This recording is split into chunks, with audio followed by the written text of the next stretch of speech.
more of them here. At the same time, the Contessa began and raised her eyes in a quick sweep of the faces before her, Venetian families, especially young ones, are driven out because they cannot afford to rent or buy a home. Her distress was so palpable that Brunetti glanced across the table at his wife, Paola, and met her eyes. She nodded. To the Contessa's left sat a pale-haired young Englishman who had been introduced as Lord Something or Other. On his other side sat a famous English historian whose book about the Savoia family Brunetti had read and liked. Professor Moore's invitation had perhaps been prompted by her having made no mention in her book of the involvement of the hostess's late husband's family, the Lando Continui, with Mussolini's regime.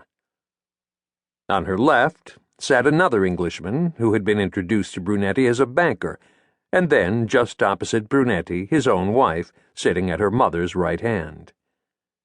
Brunetti thus sat next to his mother-in-law and opposite his wife. He suspected this placement was somehow in violation of the rules of etiquette, but his relief at being near them put paid to his concern for politesse. On Paola's left sat the banker's companion, a woman who turned out to be a professor of law at Oxford, then a man Brunetti had seen on the streets over the years, and last, a German journalist who had lived in the city for years and had arrived at a point of such cynicism as almost to make him an Italian. Brunetti glanced back and forth between the two Contessas and was struck, as he ever was when seeing them together, by what odd pairings life makes for us. Contessa Falier had inherited the other Contessa when the latter became a widow. Although they had been friends for years, the bond between them had grown stronger upon the death of Conte Lando Continui, and they had passed from being fast friends to being true friends, a fact Brunetti pondered each time he met the second Contessa, so different was the sobriety of her person from that of his mother-in-law. Contessa Lando Continui had always been polite to him, at times even warm, but he had always wondered if he were being treated as an appendage of his wife and mother-in-law. Did most wives feel this way? He wondered. I repeat, Contessa Landi Continui resumed, and Brunetti returned his full attention to her. While she was gathering her breath to fulfill that promise, she was interrupted by a flourish of hand of the second man to her right, the one Brunetti had vaguely recognized.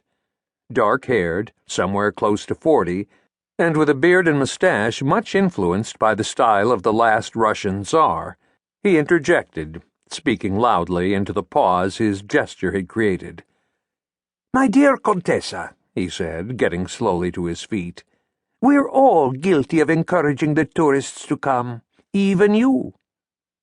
The Contessa turned towards him, apparently confused by this rare conjunction of the words guilty and you, and perhaps nervous that this person might know some way they might legitimately be conjoined.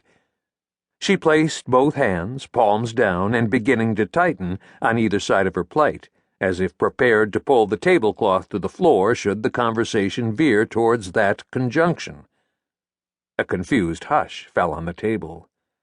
The man smiled in her direction and entered the gap created by her silence. He was speaking in English, in deference to the majority of the people at the table, over whom he swept his eyes.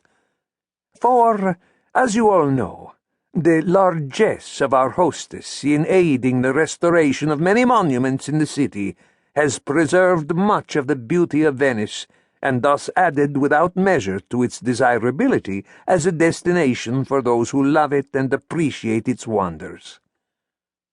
He looked around and smiled at his audience. Because he was standing near to her and spoke clearly, the Contessa could not have missed the word largesse, at the sound of which her expression softened, and she released her death grip on the tablecloth. She raised one hand, palm forward in his direction, as if hoping to stop all and any praise. But, Brunetti reflected, the voice of truth was not to be gainsaid, and so the man took his glass and raised it in the air. Had he memorized his speech? Brunetti wondered. So easily had it flowed. Then, leaning forward and seeing that the man was